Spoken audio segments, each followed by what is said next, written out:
Welcome to the UNC Assessment Video Series, Video 3, where I talk about outcomes alignment, integrating assessment activities, and using results. I am Dr. Chad Beebe, Assessment Director.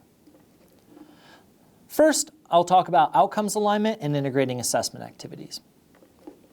So why even engage in assessment? Well, collective engagement in assessment provides notable long-term benefits to students, faculty, and the institution.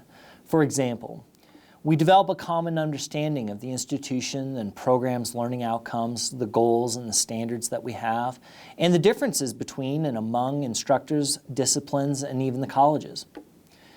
Assessment promotes faculty dialogue and collaboration to explore and deepen the meaning and applications of outcomes and criteria. It improves the practical alignment of and connections between learning outcomes, classroom practices, and assignments. It engages in inquiry about student learning, how we make sense of student learning and progress, and connections with our institutional and classroom practices. As we think about these things, we need to think about the institutional hierarchy of outcomes and objectives.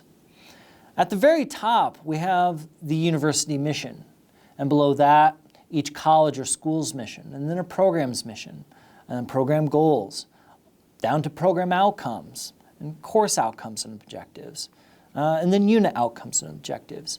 And these things are interrelated. And as we ascend to the top of the pyramid, we're increasing in scope in those statements and their function. And as we go down the pyramid, we are increasing the specificity of those statements. And all of them align across the institution, or should align, to create a comprehensive view of the learning that we offer our students.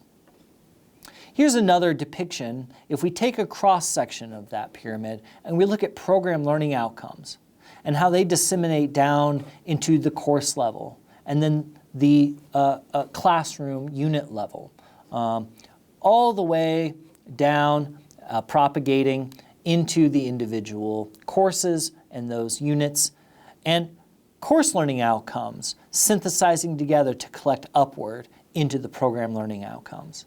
This is the nature of aligned course learning outcomes with program learning outcomes. That is what this curriculum matrix indicates. This is a content map. Content maps reflect the association of each course with the program learning outcome and indicates where a course meets a program learning outcome by indicating that with an X. For this program, you can see the program learning outcome statements on the right and the content mapping curriculum matrix on the left.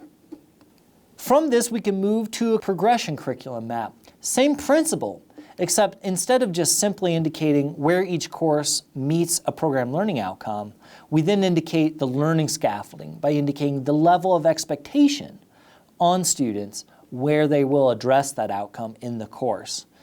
Designations on these kinds of maps may vary, but they will often use some sort of introduce, practice, mastery, or assess designations on that progression map to show the learning scaffolding. Here's an example curriculum matrix that uses the progression mapping rather than content mapping. And here you can see that the learning scaffolding is indicated across the curriculum where each course meets each program learning outcome, but also the level of expectation in the course.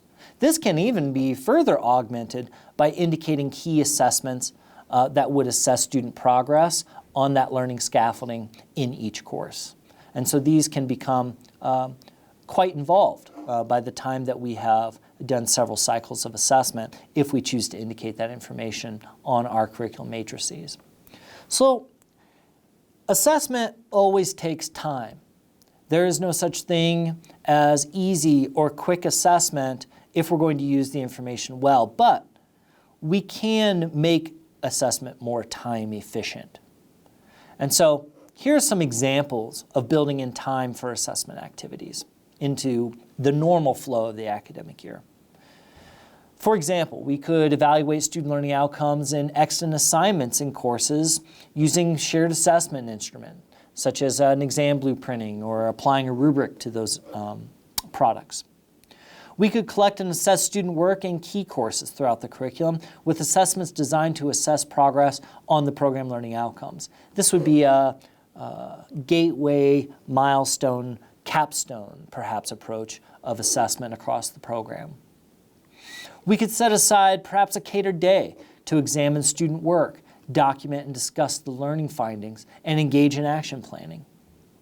We could sample student portfolios in a program that includes work aligned to the institution and program learning outcomes, for example. When possible, ask students to consider the results of assessments and reflect on the outcomes in their learning. This could be brief writing, a paragraph length, for example. This can be done fairly quickly and effectively and provides us with a great source of indirect data. So as we think about assessment functions in teaching and learning, the diagram on the left shows how we might use assessment at different points of time in the learning process. See my prior video where I discussed diagnostic, formative, and summative assessment. And you can see the diagram on the right is a diagram of how curriculum updates and revisions can be made. What I want you to see is the connection between the role and function of assessment in the life cycle of learning and the role and function of curriculum planning and how assessment is embedded in that process as well. So let's talk about understanding assessment results. We need to ask ourselves, how will the results be measured? Because the way we measure student learning affects the way we have to interpret that data. And so our assessment data is going to fall into one of 5 data categories. We may have qualitative data. Qualitative data are typically written data, often open-ended, and they could be reflections, student focus groups, responses on surveys. These kinds of data tend to be coded, thematically analyzed, and used. The next is nominal data. Nominal data sorts results into named categories, such as a student's major or college rank. So history or junior, senior, graduate might be examples of nominal data categories that we might use. The categorical results can be tabulated and reported when we use nominal data. Ordinal data is ordered data, ranked data. We rank it 1, 2, 3, 4, and so on. And think of rubrics or survey rating scales. These are often ordinal data. We can calculate median scores with ordinal data, and we can also create frequency distributions and analyze the results of those. If you know someone who understands non-parametric statistics, that is also applicable to these results. Next is scaled data. This might be interval or ratio data. These data are numerical, and the distance between scores is equal, such as the distance between the score of a 1 and a 2 is the same as the difference between a 2 and a 3, and so on. Ratio data is the same as this and also measures from an absolute point of 0, the absence of that quality. Means can be calculated from these results and analyzed using statistical techniques as desired. The fifth is dichotomous data. These data have only 2 possible values: pass-fail, part-time, full-time, yes-no. For basic purposes, dichotomous data can be analyzed like nominal or categorical data, although more sophisticated forms of analysis are also possible on dichotomous data. If you have additional questions or you need assistance concerning types of data and their analysis or their collection, please contact the Office of Assessment. Okay, so let's talk about summarizing results. We've identified the type of data we have. Now what do we do with it? Well, as we're thinking about reporting these results or including them, synthesizing them into a program review document, for example, we want to provide information and context for how that data was collected and clearly indicate the number of each source of data. We want to use basic tables or charts to relate large or multi-year data sets. Now please remember that any tables or charts should be clearly labeled. We should know what the data is, but this data can be provided to your program if you're using Canvas to collect assessment data. Also, be sure that the data reported are appropriate to the type of data collected. For example, no mean scores should be reported for categorical data. Again, understand the type of data that you have. Next, describe the data analysis process and any important factors, contexts, or methodologies as appropriate to that analysis. Finally, summarize the collected findings of the data and explicitly connect those findings with relevant priorities, goals, benchmarks, and/or success standards. For example, what percentage of students met each goal?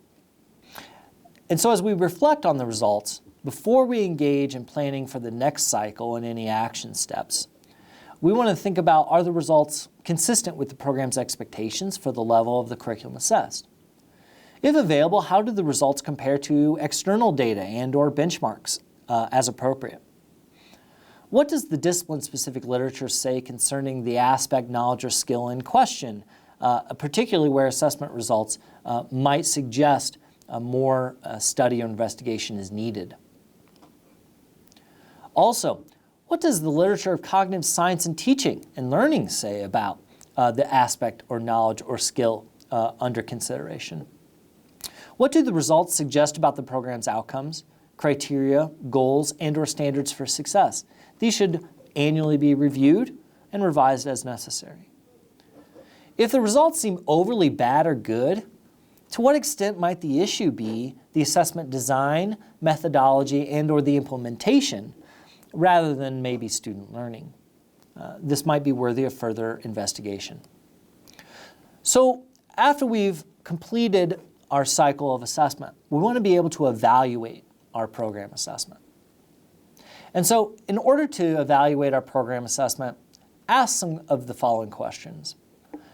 Do program assessment processes and results provide feedback to students in the institution? What kind of feedback does it provide, and is that data valuable? Are the results valuable? Are assessment results used to address questions that the program and faculty and the institution care about? Is assessment used to a pragmatic purpose? Next, does the program have clear, explicitly stated purposes and goals for learning that guide assessment activities in the program? Again, think about our standards, our goals, and our targets.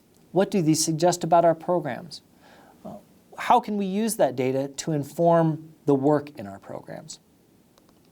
Next, is program assessment predicated on a clear conceptual framework that connects teaching, curriculum, student learning, and assessment activities? And here I go back, also think about those curriculum matrices. Those indicate the learning occurring in courses and/or the learning scaffolding in courses, if not the assessments themselves as well. These can be really great windows into these aspects of a program, at least a good place to start asking questions. Next, is the program assessment ongoing rather than episodic? If the assessment process is spotty, it's episodic, it starts and it stops, it's going to be very difficult to maintain and use good assessment data to inform our decisions. Finally, do the program faculty feel a sense of ownership for program assessment? Again, program assessment planning and implementation should start with those in the classroom, and those decisions should be made by faculty, not imposed from the top down. And they have not only the opportunity but the responsibility to assess student learning in their programs. My references for some of the material contained in these slides. Assessment documentation and templates can be found on the UNC Program Assessment Toolkit webpage at the following webpage. Should you require any current program documentation or you would like to schedule an appointment, please contact the Office of Assessment or me, the Director of Assessment, Dr. Chad Beebe. Thanks for joining me in this video. I'll see you in the next one.